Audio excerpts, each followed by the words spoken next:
വിയറ്റ്നാമിനെ വിഴുങ്ങാൻ ചുഴലിക്കാറ്റ്. കജിക്കി ചുഴലിക്കാറ്റ് കരതൊട്ടു. ആദ്യഘട്ടത്തിൽ വൻ നാശനഷ്ടമാണ് വിയറ്റ്നാമിൽ നിന്നും റിപ്പോർട്ട് ചെയ്യുന്നത്. 10,000-ങ്ങളെ മാറ്റിപ്പാർപ്പിച്ചു. പലയിടത്തും കനത്ത മണ്ണിടിച്ചിലുണ്ടായി. മരങ്ങൾ കടപുഴുകി വീഴുകയും കെട്ടിടങ്ങൾ തകരുകയും ചെയ്തു. വിയറ്റ്നാം സർക്കാരിൻ്റെ കണക്കനുസരിച്ച് 6 ലക്ഷത്തോളം പേരെ മാറ്റിപ്പാർപ്പിക്കേണ്ടി വരും. 140 കിലോമീറ്റർ വേഗതയിലാണ് തെക്കൻ വിയറ്റ്നാമിലേക്ക് കജിക്കി ചുഴലിക്കാറ്റ് കരതൊട്ടത്. ഈ വർഷം വിയറ്റ്നാമിൽ ആഞ്ഞടിക്കുന്ന 5ാമത്തെ ചുഴലിക്കാറ്റാണിത്. ചുഴലിക്കാറ്റിൽ ടോങ്കിൻ ഉൾക്കടലിൽ 9.5 മീറ്റർ വരെ ഉയരത്തിൽ തിരമാലകൾ ഉണ്ടാകുമെന്നാണ് മുന്നറിയിപ്പ്.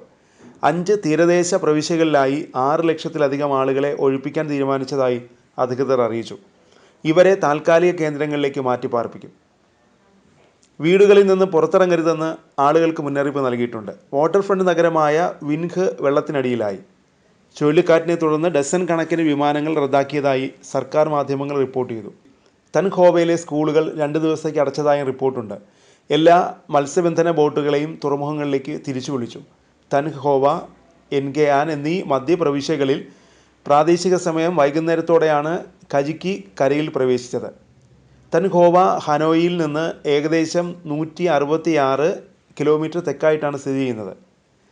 കഴിഞ്ഞ വർഷം മേഖലയിൽ ആഞ്ഞടിച്ച യാഗി ചുഴലിക്കാറ്റിനെയാണ് അധികാരികൾ കജിക്കിയുമായി താരതമ്യം ചെയ്തത്.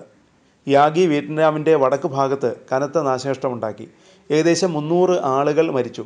കൂടാതെ അടിസ്ഥാന സൗകര്യങ്ങൾക്കും ഫാക്ടറികൾക്കും കൃഷിയിടങ്ങൾക്കും വ്യാപക നാശനഷ്ടങ്ങൾ ഉണ്ടാക്കി. Yagi category 4 ചുഴലിക്കാറ്റിന് തുല്യമായിരുന്നു. കജിക്കി അതിനേക്കാൾ ദുർബലമാണെങ്കിലും നാശനഷ്ടങ്ങൾ ഉണ്ടാകുമെന്നാണ് മുന്നറിയിപ്പ്.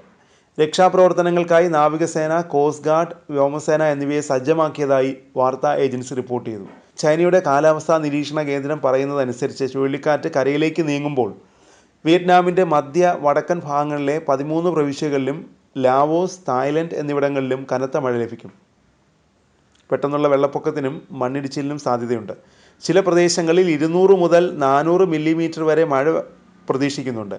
ഒറ്റപ്പെട്ട പ്രദേശങ്ങളിൽ ഇത് 600 മില്ലിമീറ്റർ മഴയാവാൻ സാധ്യതയുണ്ട്. ഇത്രയും വലിയ ചുഴലിക്കാറ്റ് ഇതുവരെ ഇവിടെ ഉണ്ടായതായി കേട്ടിട്ടില്ല എന്ന് വിൻഹിലെ ഇൻഡോർ സ്പോർട്സ് സ്റ്റേഡിയത്തിൽ അഭയം തേടിയ 66-കാരനായ ലേമാൻ തുങ് മാധ്യമങ്ങളോട് പറഞ്ഞു.